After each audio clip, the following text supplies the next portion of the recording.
Dalam nama Bapa dan Putra dan Roh Kudus. Amin. Allah Bapa kami, sabdamu adalah pelita, penuntun langkah kami, dan obor penyuluh jalan kami. Kami ingin membaca dan merenungkan sabdamu. Bersabdalah ya Tuhan, hamba-Mu mendengarkan. Penuhilah hati kami dengan sabdamu. Sabdamu adalah kebenaran. Bersihkanlah pikiran kami dari keinginan yang menyesatkan. Bukalah diri kami agar dapat mendengarkan sabdamu. Amin.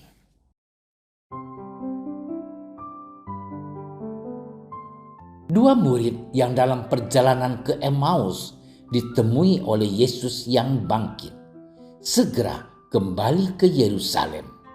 Mereka menceritakan apa yang terjadi di tengah jalan dan bagaimana mereka mengenal Dia pada waktu Ia memecah-mecahkan roti. Dan sementara mereka bercakap-cakap tentang hal-hal itu, Yesus tiba-tiba berdiri di tengah-tengah mereka dan berkata kepada mereka, "Damai sejahtera bagi kamu." Mereka terkejut dan takut dan menyangka bahwa mereka melihat hantu. Akan tetapi Ia berkata kepada mereka, "Mengapa kamu terkejut? Dan apa sebabnya timbul keraguan-raguan di dalam hati kamu? Lihatlah tanganku dan kakiku. Aku sendirilah ini. Rabalah aku dan lihatlah, karena hantu tidak ada daging dan tulangnya, seperti yang kamu lihat ada padaku." Sambil berkata demikian, Ia memperlihatkan tangan dan kakinya kepada mereka. Dan ketika mereka belum percaya karena girangnya dan masih heran, berkatalah Ia kepada mereka, "Adakah padamu makanan di sini?" Lalu mereka memberikan kepadanya sepotong ikan goreng. Ia mengambilnya dan memakannya di depan mata mereka. Ia berkata kepada mereka, "Inilah perkataanku yang telah kukatakan kepadamu ketika aku masih bersama-sama dengan kamu, yakni bahwa harus digenapi semua yang ada tertulis tentang aku dalam kitab Taurat Musa dan kitab Nabi-Nabi dan kitab Mazmur." Lalu Ia membuka pikiran mereka sehingga mereka mengerti kitab suci. Katanya kepada mereka, "Ada tertulis demikian, Mesias harus menderita dan bangkit dari antara orang mati pada hari yang ketiga, dan lagi dalam namanya berita tentang pertobatan dan pengampunan dosa harus disampaikan kepada segala bangsa, mulai dari Yerusalem. Kamu adalah saksi dari semuanya itu." Demikianlah sabda Tuhan. Saudara-saudariku yang dikasihi Tuhan, seorang ibu dengan sedih bertanya kepada anaknya, "Nak, mengapa kamu tidak pergi berdoa dan juga tidak pergi ke gereja?" Jawab anaknya, "Ibu, aku ini adalah orang yang sangat berdosa. Aku begitu malu kepada Tuhan, sebab dosaku begitu besar. Aku sungguh tidak layak di hadapan Tuhan karena banyaknya dosa-dosaku. Aku merasa tidak layak berdoa, apalagi pergi ke gereja." Jawab sang ibu, "Nak, dalam Tuhan selalu ada pengampunan. Walau begitu besarnya dosa yang kita miliki, maka yang perlu kita lakukan adalah datang kepadanya dan memohon ampun kepadanya." Saudara-saudariku yang dicintai Tuhan, kita pasti pernah mendengar khotbah Rasul Petrus kepada orang-orang Yahudi ini. Saudara-saudara, kamu telah menolak Yesus yang kudus dan benar dari Allah dan menyalibkan dia dan menghendaki seorang pembunuh sebagai hadiahmu, yaitu Barabas.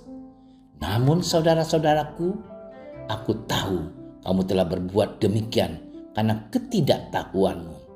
Karena itu sadarlah dan bertobatlah agar dosamu diampuni. Saudara-saudariku yang dikasihi Tuhan, Injil hari ini menegaskan bahwa Yesus telah menang dari maut dan dia telah menggenapi semua yang ada tertulis dalam hukum Taurat dan kitab nabi-nabi dan kitab Mazmur.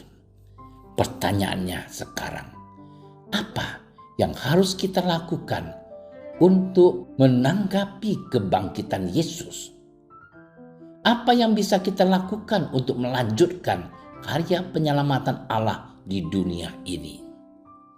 Saudara-saudariku yang dikasihi Tuhan, dalam Injil, ilustrasi di atas dan khotbah Rasul Petrus, kita semuanya diingatkan bahwa kita sebagai pengikut Kristus harus mengakui kita adalah manusia yang berdosa.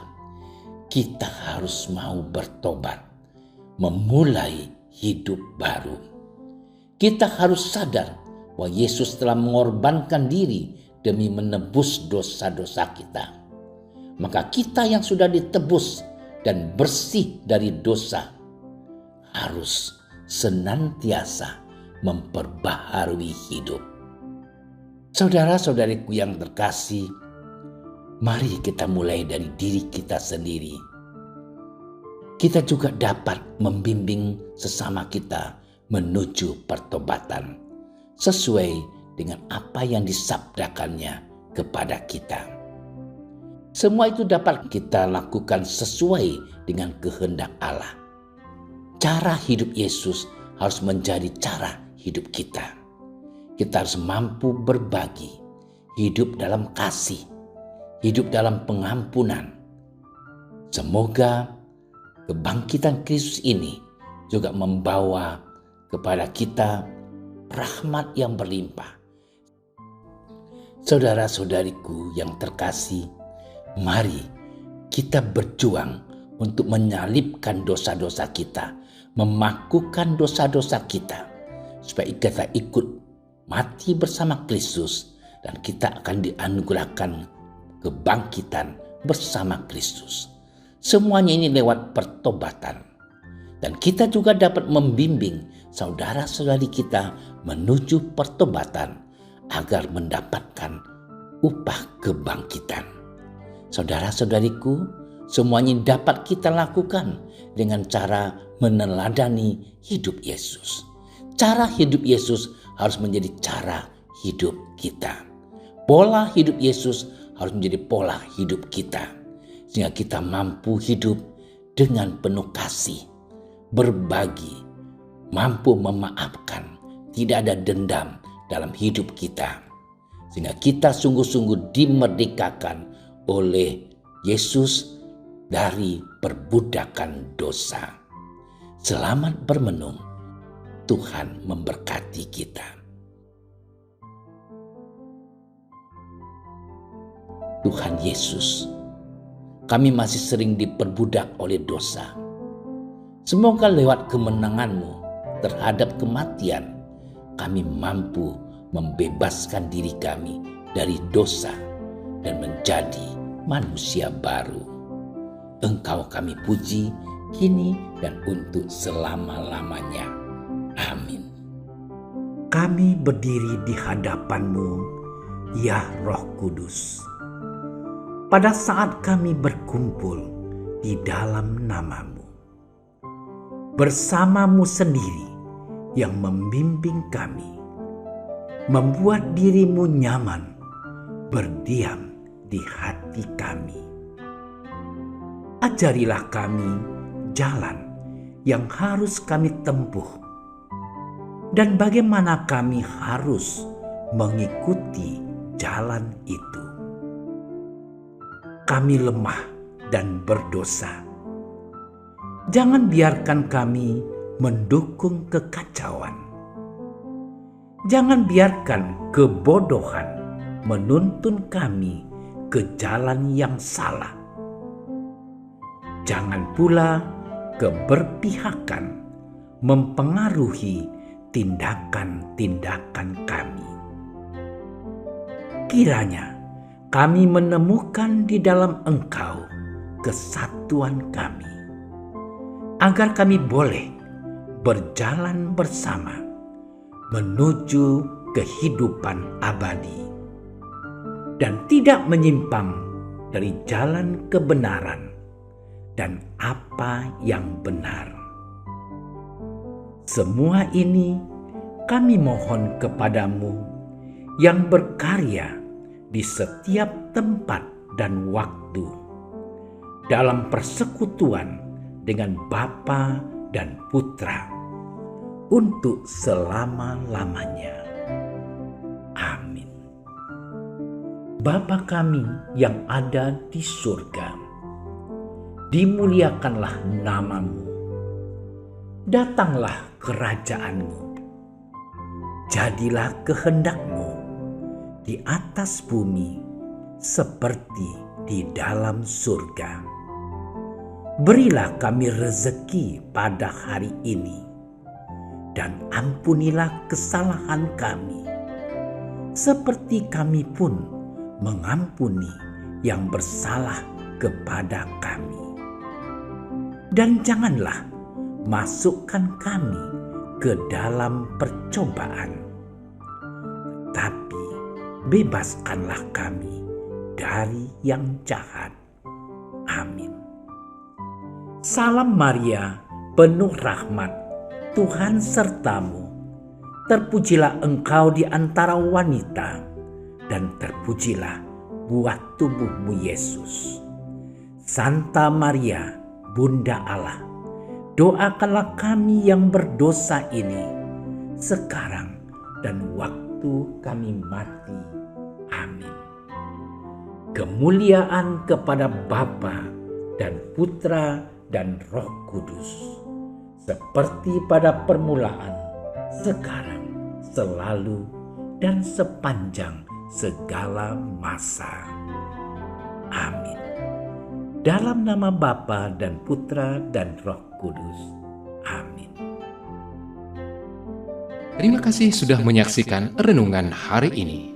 Jangan lupa like, subscribe, dan aktifkan tombol loncengnya agar Anda yang pertama mendapatkan notifikasi updatean renungan harian dari Komsos Keuskupan Padang.